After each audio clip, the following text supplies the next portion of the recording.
November 14ನೇ ತಾರೀಕು ಜವಾಹರ್ಲಾಲ್ ನೆಹರೂರವರು ಹುಟ್ಟಿದಂತ ದಿನ. ಆ ದಿನವನ್ನ ಕಾಂಗ್ರೆಸ್ ಪಕ್ಷ ಮತ್ತು ಇತರ ಸಂಘ ಸಂಸ್ಥೆಗಳು ಮತ್ತು ಸರ್ಕಾರಿ ಸಂಸ್ಥೆಗಳು ಅವರ ಜನ್ಮದಿನವನ್ನು ಆಚರಣೆ ಮಾಡ್ತೇವೆ. ಅವರ ಜನ್ಮದಿನವನ್ನೇ ಮಕ್ಕಳ ದಿನಾಚರಣೆ ಅಂತೇಳಿ ಆಚರಣೆ ಮಾಡ್ತೀವಿ. ಜವಾಹರ್ಲಾಲ್ ನೆಹರೂರವರು ಮೊದಲಿನಿಂದಲೂ ಕೂಡ ಮಕ್ಕಳನ್ನ ಕಂಡ್ರೆ ಬಹಳ ಪ್ರೀತಿಯನ್ನ ಹೊಂದಿದ್ರು. ಜೊತೆಗೆ ಮಕ್ಕಳಿಂದ ಒಂದು ಭವಿಷ್ಯದ ಭಾರತವನ್ನ ನಿರ್ಮಾಣ ಮಾಡಲಿಕ್ಕೆ ಸಾಧ್ಯ ಅಂತೇಳಿ ನಂಬ್ಕೊಂಡಿದ್ರು.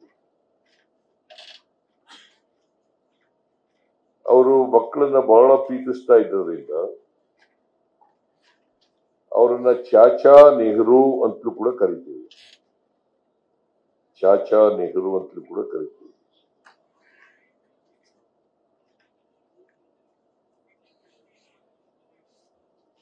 ಅವರು ಒಂದು ಶ್ರೀಮಂತ ಕುಟುಂಬದಿಂದ ಬಂದಂತವರು. ಯಾಕಂದ್ರೆ ಅವ್ರ ತಂದೆ ಮೋತಿಲಾಲ್ ನೆಹರೂರವರು ಬಹಳ ಖ್ಯಾತ ವಕೀಲರಾಗಿದ್ದರು.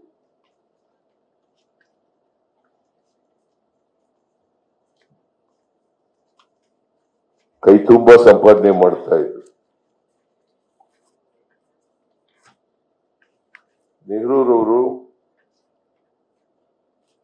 ದೇಶ ಕಂಡಂತ ಒಬ್ಬ ಮೇಧಾವಿ ನಾಯಕ ಅಂತಕ್ಕಂಥದನ್ನ ಮರೀಲಿಕ್ಕೆ ಸಾಧ್ಯ ಇಲ್ಲ.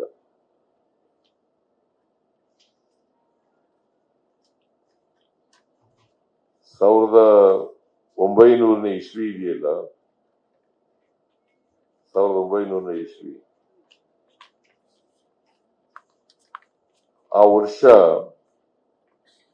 ಮಹಾತ್ಮ ಗಾಂಧೀಜಿಯವರು ಹುಟ್ಟಿದ್ದು ಅದೇ ವರ್ಷ.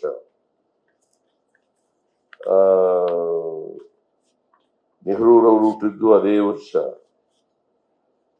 ಅಂಬೇಡ್ಕರ್ ಅವರು ಹುಟ್ಟಿದ್ದು ಅದೇ ವರ್ಷ. ಆಮೇಲೆ ನಮ್ಮ ಇವರು ಕಲ್ಕತ್ತಾದ ಯಾರು ವಿವೇಕಾನಂದರು ಹುಟ್ಟಿದ್ದು ಅದೇ ವರ್ಷ. ಸೊ ಹಾಗಾಗಿ ಬಹಳ ಮೇಧಾವಿಗಳು ಹುಟ್ಟಿದಂತ ವರ್ಷ, ಮತ್ತೆ ಜನಪರ ಕಾಳಜಿ ಇದ್ದಂತ ವ್ಯಕ್ತಿಗಳು ಹುಟ್ಟಿದಂತ ವರ್ಷ. ಈ ದೇಶಕ್ಕೆ ಸ್ವಾತಂತ್ರ್ಯ ತಂದುಕೊಟ್ಟಂತ, ಸಂವಿಧಾನವನ್ನ ರಚನೆ ಮಾಡಿಕೊಟ್ಟಂತ ಅಂಬೇಡ್ಕರ್ ಹುಟ್ಟಿದ್ದು ಅದೇ ವರ್ಷ, ಮಹಾತ್ಮ ಗಾಂಧೀಜಿಯವರು ಹುಟ್ಟಿದ್ದು ಅದೇ ವರ್ಷ. ಸೊ ಹಾಗಾಗಿ ಆ ವರ್ಷ ಇದೆಯಲ್ಲ, ಮಹಾನ್ ರಾಷ್ಟ್ರ ನಾಯಕರು ಜನಿಸಿದಂತ ವರ್ಷ. ನಾವು ಅದನ್ನ ಮರೀಲಿಕ್ಕೆ ಸಾಧ್ಯ ಇಲ್ಲ.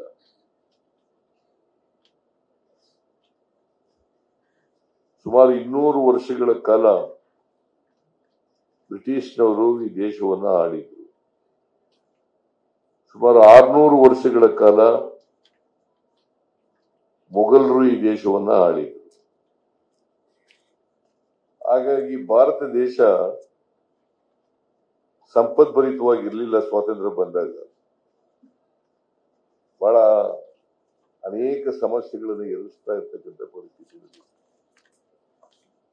ಅಂತ ಕಾಲದಲ್ಲಿ ಸ್ವಾತಂತ್ರ್ಯ ಬಂದ ಮೇಲೆ ಸ್ವಾತಂತ್ರ್ಯದ ಮೊದಲನೇ ಪ್ರಧಾನಿ ಜವಾಹರ್ಲಾಲ್ ನೆಹರೂರವರು. ಅವರು ನಾವು ಅದಕ್ಕೋಸ್ಕರನೇ ಆಧುನಿಕ ಭಾರತದ ಶಿಲ್ಪಿ ಅಂತೇಳಿ ಕರಿತೀವಿ.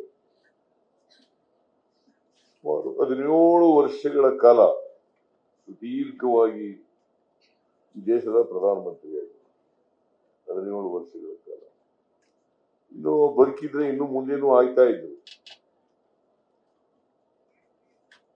ಅವರು ವೈಜ್ಞಾನಿಕತೆಯಲ್ಲಿ, ವೈಚಾರಿಕತೆಯಲ್ಲಿ, ಸಮಾಜವಾದದಲ್ಲಿ ಅಪಾರವಾದಂತ ನಂಬಿಕೆ ಇಟ್ಕೊಂಡಿದ್ದಂಥವ್ರು.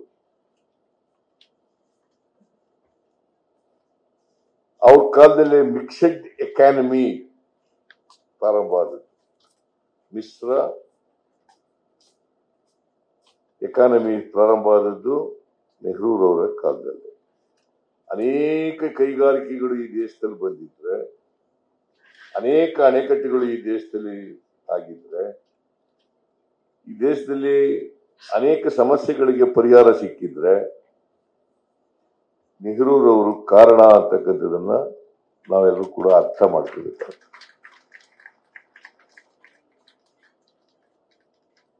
ಭಾರತೀಯ ಜನತಾ ಪಕ್ಷ ಅಧಿಕಾರಕ್ಕೆ ಬಂದ ಮೇಲೆ ನೆಹರೂರವರನ್ನ ಮೂಲೆ ಗುಂಪು ಮಾಡತಕ್ಕಂಥ ಪ್ರಯತ್ನವನ್ನು ಮಾಡಿ,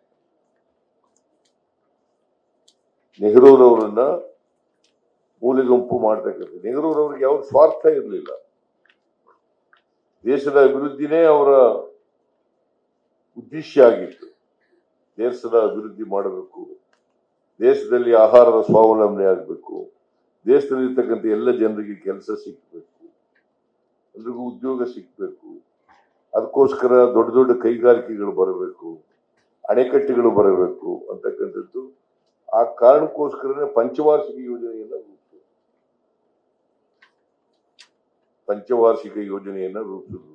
ಈಗ ಮೋದಿಯವರು ಬಂದ ಮೇಲೆ ಪಂಚವಾರ್ಷಿಕ ಯೋಜನೆಗಳಿಗೆ ಬದಲಾಗಿ ಏನದು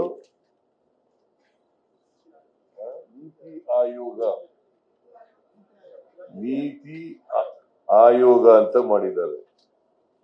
ಮೊದಲು ನಮ್ಗೆ ಯೋಜನಾ ಆಯೋಗ ಇದ್ದಾಗ, ಪಂಚವಾರ್ಷಿಕ ಯೋಜನೆಗಳು, ಆ ಯೋಜನಾ ಆಯೋಗ ಇದ್ದಾಗ ಅವಕಾಶ ಸಿಕ್ತಿತ್ತು ನಮ್ಗೆಲ್ಲ. ಬಜೆಟ್ ಮಾಡಬೇಕಾದ್ರೆ ಅಲ್ಲಿ ಹೋಗ್ಬೇಕಾಗಿತ್ತು. ಅಲ್ಲಿ ನಮ್ಮ ಸಮಸ್ಯೆಗಳನ್ನೆಲ್ಲ, ರಾಜ್ಯದ ಸಮಸ್ಯೆಗಳೆಲ್ಲ ಹೇಳ್ತಕ್ಕಂಥ ಅವಕಾಶ ಇತ್ತು. ಈಗ ನೀತಿ ಆಯೋಗ ಬಂದ ಮೇಲೆ ಆ ಸಮಸ್ಯೆಗಳನ್ನ ಹೇಳ್ತಕ್ಕಂಥ ಅವಕಾಶ ಇದೆ. ಸೊ ಯಾಕೆ ಈ ಮಾತನ್ನು ಹೇಳ್ತಾ ಇದ್ದೀನಿ ಅಂತಂದ್ರೆ, ನೆಹರೂರವರು ಏನೇನು ಈ ದೇಶಕ್ಕೆ ಮಾಡಿದ್ರು ಅವನ್ನೆಲ್ಲ ನಿಷ್ಕ್ರಿಯಗೊಳಿಸ್ತಕ್ಕಂಥ ಕೆಲಸವನ್ನ ಮಾಡ್ತಾ ಇದ್ದಾರೆ. ಯೋಜನಾ ಆಯೋಗ ತೆಗೆದಾಕಿದ್ರು, ಪಂಚವಾರ್ಷಿಕ ಯೋಜನೆಗಳು ನಿಲ್ಲಿಸಿದ್ರು. ಈಗ ನೀತಿ ಆಯೋಗ ಅಂತೇಳಿ ಜನರನ್ನ ದಾರಿ ತಪ್ಪಿಸ್ತಕ್ಕಂಥ ಕೆಲಸವನ್ನ ಮಾಡ್ತಾ ಇದ್ದಾರೆ. ಯಾಕಂತಂದ್ರೆ ನರೇಂದ್ರ ಮೋದಿ ಅವರಿಗೆ, ಬಿಜೆಪಿಯವರಿಗೆ ದೇಶದಲ್ಲಿ ಸಮಾನತೆ ಬರೋದು ಇಷ್ಟ ಇಲ್ಲ.